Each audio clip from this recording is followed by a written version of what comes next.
Buenos días. Antes que nada, muchísimas gracias por la invitación. Es un gusto escuchar la manera como traen los problemas. Y bueno, vamos a ver si podemos transmitir algo. Yo puse un epígrafe que es de Juan Carlos Onetti, que dice lo siguiente: no hay peor mentira que contar los hechos sin su alma. Porque esto viene a cuento de lo que queremos decir. Hasta podemos deslizar alma y ponerle una pequeña agregado. Pensar en el mito. Yo voy a hablar de Moreno. Moreno es un municipio muy grande, pegadito a Merlo, casi hermanos, enojados a veces, y que queda a 37 kilómetros de la capital, y ha funcionado muchísimo como ciudad dormitorio, es decir, prácticamente no tiene fábricas. Actualmente deben vivir más o menos unos 600.000 habitantes, digo para tener una idea de la envergadura, donde prácticamente el 80% de la población usa el sector público. Es decir, la idea de lo que son. Hoy por hoy hay aproximadamente un poquito más de 40 unidades sanitarias, ¿no? Y bueno, efectivamente hay muchos chicos en Moreno, y siempre la pregunta en atención primaria es la pregunta, tanto en lo asistencial como en lo preventivo, el tema de la accesibilidad. Por un lado, qué operaciones materiales hacemos para que construir accesibilidades reales y qué operaciones particulares hacemos nosotros en salud mental también para poder acceder a la población. En qué lenguaje hablamos, cómo nos planteamos los problemas, que están deslizados en la mayoría de las exposiciones. Y si podemos sostener también las cosas que decimos, porque algunas se caen, etcétera, etcétera. El tema de la accesibilidad también es un problema material. Bueno, por lo que veo, muchos trabajan en atención primaria y conocen bien que los horarios son de mañana y un poquito de la tarde. ¿Esto por qué? Si la gente deja de trabajar y puede venir a atenderse después, es lo que hace la gente que tiene un poquito de plata, ¿verdad? Pero los médicos, justamente en ese horario, van a atender en privado a los pacientes. Esto ya marca, para decirlo de alguna manera, no es nada sofisticado esto, las características por las cuales nosotros trabajamos en la atención primaria, ya desde la puesta en horarios, ¿no? Y el que no se disciplina con esos horarios, porque los horarios son un mecanismo de disciplinamiento también, ¿no? Bueno, no va. En ciertas etapas más machistas, digamos, y lo conocemos todavía hoy, la afluencia de hombres es bastante menor que la de mujeres, ¿no? Pero esta es una observación que no hay que ser demasiado sutil para observarla cotidianamente en todo lo que trabajamos en la atención primaria.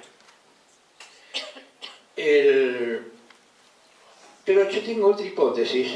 Nosotros tenemos más o menos, hemos tenido unos 20 años de trabajo, desde 1995, 1996 hasta el 2015. Y en ese lapso empezamos muy poquitos, éramos 4 o 5, para el 2015 éramos alrededor de 120 compañeros de trabajo. Es decir, un conglomerado de compañeros realmente grande. Insuficiente, etcétera, etcétera. Vamos a hablar en algún momento de todo esto.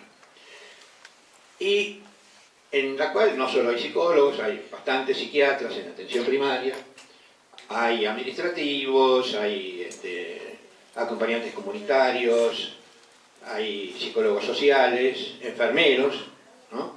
Y bastantes talleristas de arte. Ahora veremos cómo lo pensamos todo esto. Yo tengo una hipótesis, un poco, que es que lo que más pudimos desplegar, desarrollar y que nos permitió, en todo caso, sostener muchas cosas, es la red de salud mental. Es decir, esto que llamamos una experiencia, que no es una experiencia en el sentido de un modelo de trabajo, sino es una experiencia colectiva, pero que tiene una historia. La desarrolló a su manera, y me parece eso importante, porque cuando hablamos con otros compañeros, hoy acá, y decimos, y todos toman lo que tienen ganas, y lo que no tienen ganas lo dejan, etcétera, etcétera. Pero que cada cual haga su experiencia, no que creen que se pueda copiar de alguien. Robar, robamos todos, por supuesto, más que robo, hurto, porque todavía no usamos armas, ¿no? Pero, de alguna forma, me parece importante pensar qué medidas, qué cosas hacemos para alcanzar este lugar de armar una red de salud mental. Porque inmediatamente la red tiene una gran ventaja. Si a uno se le ocurre algo que incluso piensa que puede ser generalizado para el municipio, tiene que contar con el entusiasmo de montones de compañeros. Y para que se genere ese entusiasmo y se discuta el tema, se necesita una red de confianza, una red donde realmente nos sentimos que estamos participando de un pedazo de la historia de nosotros. Y esto, en general, uno puede sugerir, tirar algunas cosas. Yo creo que en los 20 años trabajamos, por supuesto, con fenómenos de capacitación que fueron cambiando los estilos, etc. Y empezaron de una manera provisoria, y no eran los sábados de la ciencia de la salud mental, eran los sábados culturales. Es como para generar un interrogante. ¿Por qué los llamábamos culturales? No me acuerdo por qué, pero de hecho empezó así, y en esa etapa tuvo mucha cosa militante, porque se hacía los sábados, que no era un horario laboral. Bueno, venía el que quería, por supuesto, 5, 6, 7, ¿no? Pero resultó bastante promisoria esta idea de cultural. Y de alguna manera creo que este pequeño espacio que parece como secundario, yo creo que es fundamental. Si queremos desarrollar históricamente y hacer historia con lo que ponemos los cuerpos y el trabajo, finalmente va a ser parte importante de nuestra historia, necesitamos sentirnos que pertenecemos a eso. Y digo sentirnos, no que hay reglas formales de pertenencia, porque también esto es toda una cuestión, ¿no?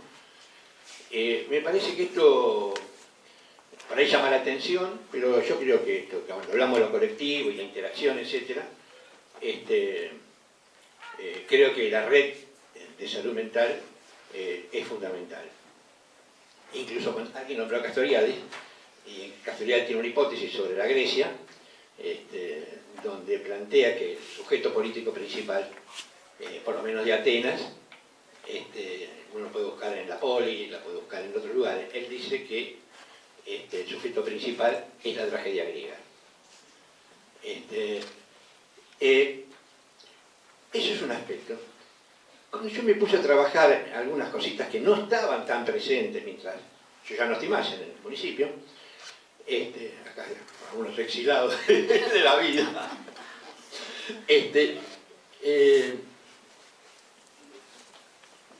de alguna manera me puse a pensar, bueno, pero ¿cómo hacemos para localizar algo de la localización? Alguien por ahí dijo, en la otra mesa, ordenar un poco algunas cosas de nuestra posición. Yo prefiero usar la palabra localizar, ¿no? ¿Qué cosas? Y uno tira cosas, ¿no? Cuando yo hablaba de la red, en la red, por lo menos que algunos sostenemos alguna posición. Y que pueden asemejarse al psicoanálisis, pero me parece que un poco tiene que ver con un punto más nodal de la cuestión. Y ahí yo acá tiré 3 cosas. Una es la relación del sujeto con la verdad.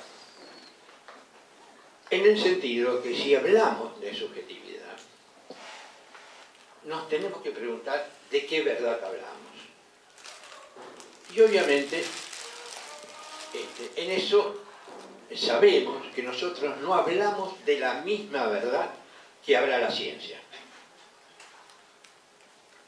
Y esto es fuerte. Y tenemos que poder y saber soportarlo, porque nosotros en un diálogo con la ciencia casi habitual. Y lamentablemente muchas veces, por falta nuestra de localización, terminamos cediendo a las exigencias, a los emplazamientos que los protagonistas de la ciencia nos hacen cotidianamente, sean emplazamientos desde la medicina, emplazamientos desde lo legal, etc. Y a veces respondemos casi como sometidos a esos emplazamientos. Tengamos cuidado si pretendemos hablar algo de la subjetividad, que la verdad del sujeto no es la verdad de la ciencia. Esto me parece importante que lo podamos tener en cuenta, y donde se aparece mucho en nuestra experiencia el tema de la ciencia, cuando nos dicen trabajar con evidencia, cuando nos dicen usar los famosos aparatos clasificatorios, y finalmente cuando se nos pide que objetivicemos las cosas. Esas cuestiones hay que estar muy sensibilizados para saber qué respuesta damos, porque un diálogo entre nosotros y los otros grupos es un diálogo. Es decir, nosotros podemos respetar muchísimo, lo hemos hecho, una muy buena relación con la psiquiatría, pero ni que hablar con el sector jurídico, pero desde algún lugar, porque si no, no se entiende nada. Nos vamos disolviendo. ¿Y eso qué produce? Disolución de la red. La red empieza a funcionar burocráticamente, etc. Insisto en estas cosas porque tienen que ver con la posibilidad de mantener un desarrollo histórico. Otra de las cuestiones, yo voy tratando de sintetizar un poco, otra de las cuestiones que yo me puse intentamos sostener es el tema de la utilidad. ¿Para qué atendés si no pasa nada? ¿Para qué haces esto si igual? ¿No? Y nosotros ahí, como estamos tan tomados también nosotros con el tema de la utilidad, ¿no? Me parece que no está mal hacer un pequeño repaso del tema. Yo acá empecé. Convengamos en principio que este término es heredero del desarrollo del imperialismo. Joyce, en una conferencia en Trieste en 1912, habló de la novela de Defoe como la profecía del imperio, el verdadero símbolo de la conquista británica, y de Robinson Crusoe como el verdadero prototipo del colonizador británico. En los objetos que se salvan del naufragio se muestra la sociedad y las relaciones sociales. La utilidad es la clave de la moral de Robinson. Todas las cosas de este mundo, esto lo pongo entre comillas, todas las cosas de este mundo carecen de valor, al menos que podamos utilizarla de algún modo. Y resulta que la Biblia es un instrumento tan útil como la cuchilla, la pólvora y el tabaco. Es el vínculo con la sociedad. Lo que se recupera con la lectura de la Biblia es el sentido de la vida. Y este objeto se constituye en objeto útil. Lo difícil que es a veces para nosotros, que viene el paciente y dice, para mí la vida no tiene ningún sentido. Y nosotros salimos corriendo a ver qué sentido le compramos, ¿no? Rápidamente, ¿no? A ver que tenga algún sentido. Bueno, esto lo conocemos, digo, no son cosas que la vemos cotidianamente. La utilidad es una dimensión de la subjetividad moderna que en la cultura occidental le da sentido a la existencia. Además creemos que debemos estar advertidos de los efectos subjetivos que ha causado en pueblos enteros la colonización occidental en su afán de convertir en útil a las poblaciones nativas con la vara de la cultura europea. Los efectos discriminadores y arrasadores de la subjetividad de pueblos enteros son su resultado. Los pacientes que pertenecen a esto que trabajamos nosotros, en su gran mayoría, ¿qué hacen? Se tratan a sí mismos con la vara de la cultura europea. Eso no es que alcance un poquitito y ya después se convierten en auténticos representantes de cómo se relacionaba con la abuelita. No, de ninguna manera. Tienen una cuestión que para poder adaptarse al mundo, las exigencias del mundo, la más sencilla, el tema de los turnos. Después veremos cómo hacemos con eso. Pero el tema de los turnos es un tema para disciplinar. Y hay mucha gente que no es rebelde, tiene otra manera de vivir, que es otra cuestión. No es que se está rebelando frente a nadie. Esa idea de la rebelión es una idea muy imaginaria, porque obviamente viene a pedir cosas en momentos inoportunos, digamos, ¿no? Y las exige, pero tiene una manera de vivir diferente. Esto me hacía acordar a Rousseau, que lo dice, claro, si queremos tener alguna norma, bueno, adaptémonos a las costumbres humanas de la gente, ¿no? Acá nos pasan estas cosas, ¿no? Y, de alguna manera, bueno, yo puse una cosa más acá, cuando intentamos orientar nuestro trabajo por vía de la utilidad, promovemos disciplinar al sujeto para que mejor se adapte a la sociedad. En nuestra ética no está contemplado el programa civilizatorio. Esto es todo un tema de trabajo que podemos hacer una acotación un poquito aparte. Y lo tercero es el tema de la transferencia. Es decir, entendámonos. Más allá de las discusiones técnicas sobre la transferencia es una herramienta importante para tenerla en cuenta, como para localizarnos nosotros cuando nos apretan. Dicen, no, pero ¿cómo? 6 meses, 8 meses. No, son discusiones bizantinas para nosotros. Nosotros atendemos al paciente, si viene, sigue viniendo, va a seguir siendo atendido, en virtud de que hay una apertura. ¿Y con qué objetivo? No tengo objetivos. Y el paciente sigue viniendo. Bueno, pero otro no se puede atender. Eso es un problema político de otro orden. Ese paciente no tiene la culpa. Discutámoslo en otro plano. Pero el instrumento de la transferencia, y esto lo tiene que entender no solamente nosotros, sino que sea un instrumento para localizarnos nosotros y saber dónde estamos parados. Porque para dialogar tenemos que saber nosotros dónde estamos parados. Insisto en estas cosas, ¿no? Me parece más allá, por eso digo, entendiendo la transferencia como un lugar, por ahí Edith lo dijo mejor que yo, para llegar a la demanda es un trabajo enorme, obviamente. Hay un pedido, más aún, en muchísimos, no digo la mayoría de los casos, no me acuerdo, pero en muchísimos casos, el paciente viene porque lo mandan. Lo manda el médico, lo manda el juez, el fiscal, bueno, en el colegio ni que hablar, porque son chicos, pero en general aparecen como pacientes porque lo mandan. Y algunos vienen, bueno, por decirlo así, por la propia. Pero me parece importante que, estando ahí, con su sufrimiento, su padecimiento, o porque a veces dicen, no sé por qué me mandan, porque también ocurre, nosotros la tengamos que ver, bueno, qué decisiones tomamos y si creemos que podemos llegar a una situación de transferencia. Si no podemos llegar a eso, por ahí hacemos otras cosas. Esto también es importante, porque si seguimos el dogma, ¿no? El dogma, que es importante, pero no es fácil llegar, que el paciente no tome como lo fundamental los significantes del psicólogo, analista, llamémoslo como querramos, ¿no? Y llegue a pensar que lo que él dice es lo principal, ¿no? Ese proceso no siempre se da. Y bueno, nos movemos con otra cosa. Esto me parece también una cuestión significativa. Con estas cuestiones, me parece que fuimos, o intentamos, ordenarnos un poco y poder sentir que éramos compañeros de trabajo. Aclaro, no todos pensaban igual, por supuesto, tienen todo el derecho a pensar diferente, ¿no? Ni que hablar, y inventar o no inventar y trabajar a la manera, desde el punto de vista de sus decisiones en la unidad sanitaria, porque no olvidemos realmente el esfuerzo que es para los compañeros trabajar en las unidades sanitarias, ¿no?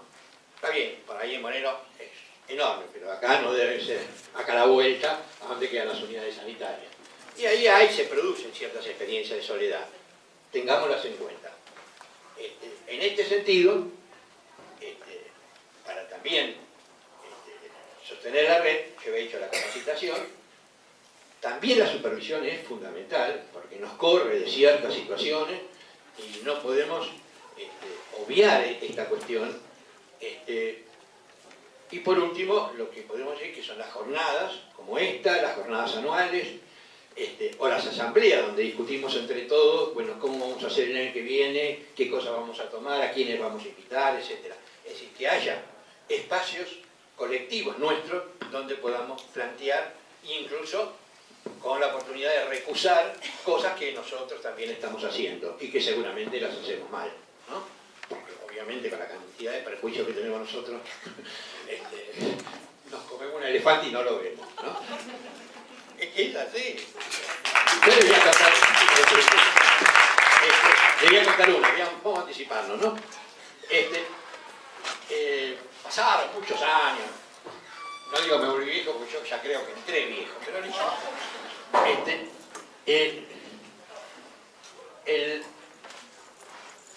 Bueno, se empezó a construir, Moreno Centro tiene muchos dispositivos armados, hay muchos psiquiatras y hay muchos pacientes que vienen a buscar medicación con situaciones personales y familiares muy severas.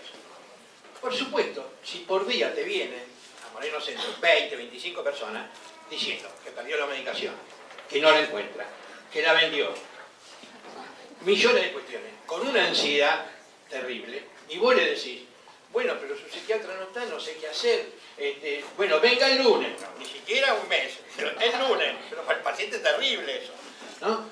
Entonces uno miraba, che, pero ¿qué hacen? Esto es un quilombo, lo resolvían los administrativos. Y el administrativo te resuelve el que le cae bien de un lado y lo que no le cae bien del otro. Así es la regla, ¿no? No por mala fe, claro, sino por hábitos de la vida, digo, ¿no? No busquemos la cosa personal como...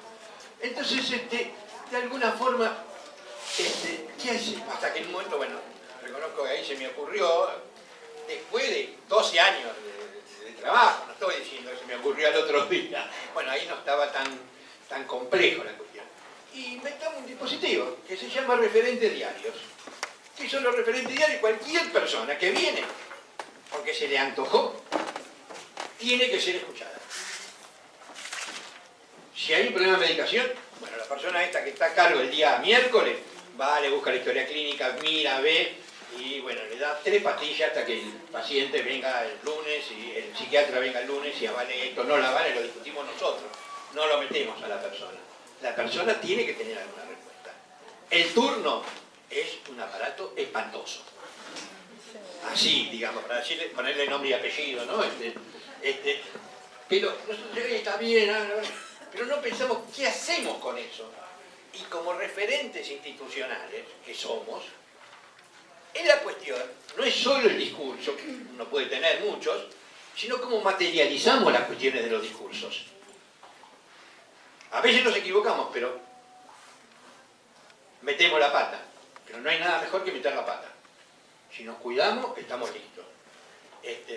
Y realmente en eso se corre riesgo, por supuesto que se corre riesgo. Muchísimo, no solamente con los chicos, riesgo se corre todo el tiempo, ¿no? Ahora vamos a ver si corremos riesgo. Pero digo esto de referentes diarios. En Moreno Centro podemos tener 5 bien dispuestos para trabajar con esto. Y están muy contentos porque el alivio que se le produce a la persona que venía a pelearse, porque la persona viene a pelearse, pues saben que la van a sacar a patada en el trasero, ¿no? Y vos la atendés y la escuchás 15 minutos, la persona cambia, pero no sé, no puede creer lo que está pasando. Juro por Dios. Y por supuesto el psicólogo se siente feliz, ¿no? Por lo menos es un narcisismo. Está bueno. Pero digo, para que esté bueno, tenemos que pensar que eso que se me ocurrió, que parece una tontería, ese efecto de no verlo, la cantidad de escotomas ideológicos que tenemos nosotros. ¿No? Le llamo a esos escotomas ideológicos, como quieran que sea, pongan el nombre que quieran. Bueno, este es un dispositivo. Sería ideal que se pudiera hacer en la sala. ¿Cómo se podría hacer? Si nosotros generamos espacios para las enfermeras para charlar con ellas. Porque a veces uno no está. La enfermera está mucho más tiempo que nosotros en la sala. No nos engañemos. Y tiene una relación, nosotros pusimos enfermería en la guardia, que es realmente la relación que tiene con el paciente. La enfermera ve un rato con los pacientes y con la familia, ya nos dio la mitad del trabajo, le hizo la enfermera. Así les digo, ¿no? Te digo esto, es así, bueno, después nosotros supervisamos a la enfermera, charlamos con ella, tratamos de ampliar el trabajo, esto es otra cuestión. Pero, insisto, Eso se podía hacer también en alguna unidad sanitaria, probar y, ¿no? Pero metan la pata, esto está bueno. No sé si es una consigna, pero sí que lo usan. Entonces, nosotros más o menos, yo hablaría de dos etapas. Una etapa hasta el 2005, 2006, y otra etapa a posteriori, ¿no? ¿Digo? Que te apunte el micrófono. Ah, perdón.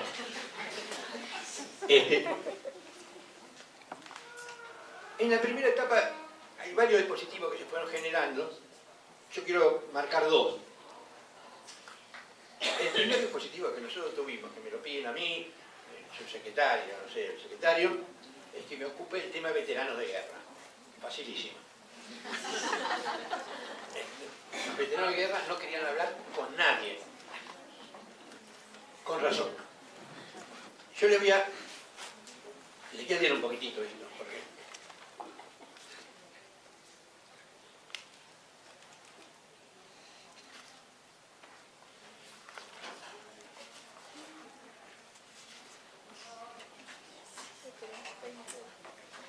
construir un espacio terapéutico para el veterano era casi imposible. No querían hablar, no confiaban en nadie, y los que quedamos en posición de demanda éramos los profesionales. Ahí ya ni siquiera esta discusión. Si hay demanda, si se cortaba tres carajos. Así que, por favor, venía a atenderte. ¿No? Como servía, se imagina, ¿no? El programa había surgido como efecto de las presiones de los centros de veteranos de guerra de Malvinas que se habían diseminado por los distritos de la provincia de Buenos Aires. Estos centros tenían mucha legitimidad frente a los veteranos, ya que operaban como apoyo y acompañamiento frente a las dificultades que padecían en su vida cotidiana. Además, eran un canal de reclamo, de reivindicaciones económicas y sociales. Tenían una enorme solidaridad al interior de los centros y constituían una organización fuertemente fraternal. Ellos, durante la guerra, los soldados fueron maltratados y abandonados a su suerte por la mayor parte de sus jefes, y con la idea de su desmalvinización entraron por la puerta de atrás. Algo de esto más o menos habrán escuchado ya algunas veces, ¿no? La desmalvinización es que no ocurrió la guerra. Ya había una cosa que cuando llegaban se les hacía firmar para que le dieran el franco, digamos, ¿no? El alta. Tenían que firmar un contrato que decía que ellos no iban a hablar nada de lo que había pasado en la guerra, ¿no? Estaban totalmente puestos en un lugar de objeto total, ¿no? Durante la guerra tuvieron un trato denigrante, prohibido tener miedo, no mostrar signos de debilidad, ser valientes, y cuando regresaron de Malvinas la orden era callar, no contar a nadie lo vivido, efecto de que el gobierno se planteó que era una guerra para el olvido. Y se generaron prácticas de silenciamiento en las Fuerzas Armadas, por ejemplo, un testimonio, ¿no? Eso es un testimonio de veterano. A la vuelta estuve internado en el Hospital Naval 5 meses. Ni mi señora lo sabe. Dice mi mamá, porque tenía alucinaciones. Estaba en el calabozo todo acolchado, solo, encerrado. Nadie me hablaba ni me venía a visitar, inyección tras inyección para dormirme. El mismo paciente, 20 años después, cuando empezamos nosotros con el programa, al regreso del Hospital Naval, en el que efectuaba un trámite reclamando una indemnización por daños, me llamó por teléfono y me dijo: la llamo para decirle que quisiera estar muerto. Estoy destruido después de las pruebas que me hicieron. Usted me quiere tanto porque no sabe que soy un monstruo. Ahora hay otro testimonio. Doctora, yo le pido que me acompañe al hospital de Campo de Mayo. El tipo me trata mal, me sobra, parece que no me cree. Hable usted con él o escriba un informe. Yo pensé, si voy solo al entrar al consultorio y le pego un tiro. El veterano no quería hablar, su palabra era rechazada por la sociedad, no tenía valor, era fuera, es la fuente de rechazo y discriminación. Entonces, ¿por qué habrían de hablar? ¿Cómo abordarlo? La fragilidad del veterano era enorme. Ellos decían que para entender qué le pasaba, debíamos de convertirnos en un veterano más, casi una demanda de identificación, y disolver nuestro propio lugar como terapeutas. ¿Qué hacemos? ¿Nos disolvemos o abandonamos? no había más cuento acá.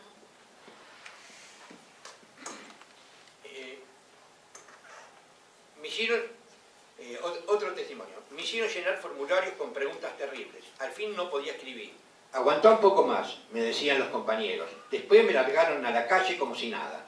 Le vengo a contar que tomé la decisión de pegarme un tiro delante del hospital naval para que me crean el sufrimiento que tengo, para que me crean el sufrimiento que tenga encima. Pido una cosa.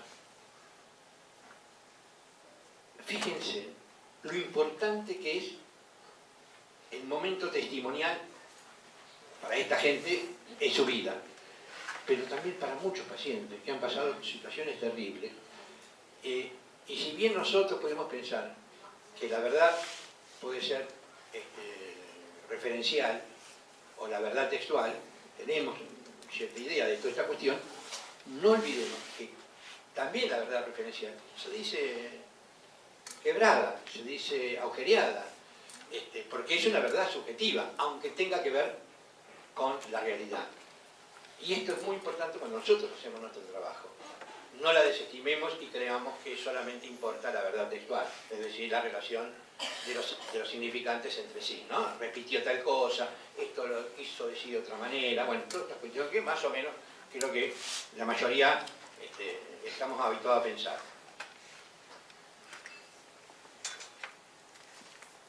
En estos 3 breves testimonios, el uso del instrumento de evaluación, porque lo que se hacía era una evaluación, para tratar de objetivar al paciente, el pensamiento subjetivo que produce someterse a esta máquina objetivadora. Un poco yo también lo puse para pensar, no solamente por el tema de los pacientes, sino qué posición tomamos cuando nos piden usar protocolos para conocer el riesgo en el tema de violencia de género, ¿no? ¿Qué hacemos con esos protocolos? ¿Los usamos o no los usamos? Pero si está tan en riesgo.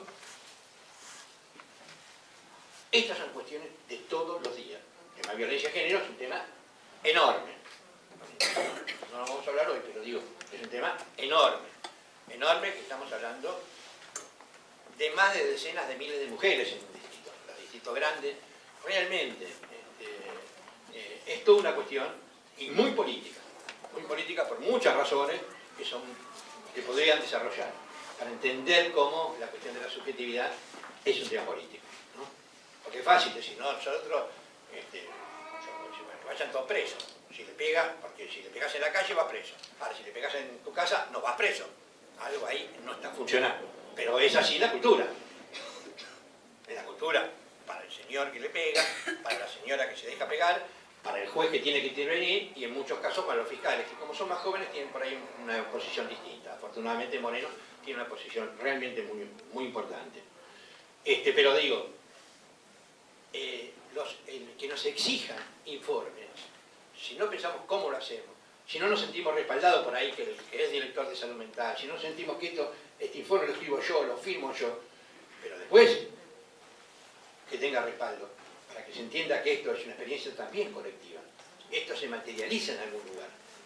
Es difícil pedirle a una compañera, está bien, la jefa lo va a firmar también, porque estamos acostumbrados a trabajar de esa manera, donde denunciamos que en la casita del fulanito, el padre de no sé quién, ¿no? Para no nombrarlo, ¿no? Se hace todo lo distraído y a este pibe hace como un año se lo están cogiendo. Y eso se lo mandamos a la jueza. ¿Es facilísimo hacer eso? No, es muy difícil. Muy difícil. Porque el padre no sé qué, tiene relaciones con el intendente, tiene relaciones con ¿y qué vas a ocultar? Entonces, no. Bueno, fírmalo. Si querés lo firmo yo también. Bueno, correremos los riesgos. No sé si me explico estas cuestiones, porque estas cuestiones son de nuestro laburo cotidiano. Y pensemos, si trabajamos juntos, estamos juntos. Entonces no hay cuestión de la papa caliente. Papa caliente nosotros tenemos todo el tiempo, ¿no? Insisto. Bueno, yo no empecé. Bueno, ¿me parece? Me gustaría ahora, un segundito, por lo menos, ¿cómo fue el dispositivo con educación? Tenemos un dispositivo con educación que hace como 20 años que lo tenemos, 18 años, más o menos para el 2005, para el 1998 empezó, ¿no? ¿Con qué nos encontramos nosotros? ¿No? Era un problema atender a los chicos. Nosotros pensamos que no hay especialidad en las unidades sanitarias y cualquier colega puede trabajar atendiendo chicos, atendiendo adultos, atendiendo pacientes que vienen diagnosticados como psicóticos. Es decir, para eso estamos en atención primaria. Si queremos trabajar con especialidad, bueno, no sé si vale la pena. Yo creo que no. Esa división en el hospital no me parece conducente, pero en el hospital ocurre mucho que, bueno, hay algunos psicólogos que trabajan con chicos, otros que trabajan con otra cosa, ¿no? Bueno. En esta época atendíamos en las escuelas públicas unos 80.000 chicos. La demanda crecía todo el tiempo. Chicos que se peleaban en la escuela, chicos que quedaban dormidos, los que no tenían para comer, chicos neurológicos, como algunos dichos que acompañaban la demanda. Alguien habló también de esto hace un ratito. Los gabinetes y los directivos nos enviaban futuros pacientes, el fracaso para contener los chicos y la frustración por no poder sostener el eje de la enseñanza, ponían a los trabajadores de la educación en un punto de imposibilidad, en un real institucional que los dejaba sin recursos, recurriendo a los psicólogos de las unidades sanitarias, mediante un método que consistía en entregarle un papelito escrito a la mamá en el cual se podía leer: sacar un turno en psicología, y si no lo hace el chico no puede entrar al colegio. A ese procedimiento lo llamamos la locura del papelito. Las compañeras de las unidades sanitarias no tenían turno y estaban absolutamente desbordadas por la demanda y contestaban con un lacónico: no hay turno. Se había constituido un callejón sin salida y la madre quedaba hipotetizada. El chico, en su fragilidad constitutiva, no solo era alcanzado por la miseria cotidiana que producía dificultades severas para aprender, sino que esto se le agregaba la amenaza de no poder concurrir al colegio. Para ese momento tenía la sensación de que todo lo que protagonizábamos o padecíamos esa situación estábamos subidos a una suerte de carruaje de la impotencia que no conducía a ninguna parte. La crueldad mostraba sus peores rostros, en el cual protagonistas con las mejores intenciones llegábamos a lo peor, ¿no? Los gabinetes por un lado, nosotros todos teníamos buenas intenciones y el resultado era un desastre, ¿no? Algo ahí, ¿no? Esto de la crueldad institucional es un tema cotidiano. Por eso mucho de nuestro trabajo, y especialmente, bueno, no voy a usar la palabra gestión, no me gusta, pero realmente es un tema muy complicado tener porque hay que enfrentarse con las instituciones y cambiar las características de las instituciones. No enfrentando, sino cómo hacemos planteos de esa manera. A veces llega un momento que tenemos que usar a veces ciertos recursos nosotros también de poder, aclaro, ¿no? Pasados unos meses en la unidad sanitaria de Indaburo, una colega con enorme inserción comunitaria había comenzado a desarrollar una modalidad de trabajo que llamó espacio de consultoría. Este espacio consistía en clausurar la demanda espontánea, no las urgencias, y generar una reunión mensal entre salud mental de la sala y los gabinetes de las escuelas que pertenecían a dicha área programática. En este espacio se presentarían los chicos a atender, donde se podía dar a escuchar la gravedad de cada situación y pensar con qué prisa se podría abordarlos, abriendo también la posibilidad de que no todo fuera la pura atención clínica, es decir, se podrían generar otros espacios de abordaje, como un taller de teatro, un espacio de lectoescritura o un área de música. Todas estas cuestiones se decidían en esos espacios de consultoría con la singularidad de cada uno de los espacios. Para el 2015 había 40 unidades sanitarias y 32 espacios de consultoría. Podemos considerar este espacio como un espacio transicional, que no es de educación ni de salud, donde no están presentes las exigencias superyoicas, por ejemplo, de entregar un diagnóstico del chico que nos permite evitar el etiquetamiento en una carrera como paciente de salud mental. Las madres en muchas oportunidades participaban activamente en los talleres mencionados y se inauguró un diálogo muy fecundo con la educación, con las inspectoras, con los gabinetes y con los directivos. Por supuesto, esto no fue sin desencuentro. Nos peleamos mucho para llegar a esto. Enfrentamientos, no se desencadenó un idilio de un día para el otro, pero aprendimos el valor enorme que tienen las articulaciones institucionales. la historia del papelito quedó como marca de nuestro propio desarrollo. Bueno, termino acá. Muchísimas gracias.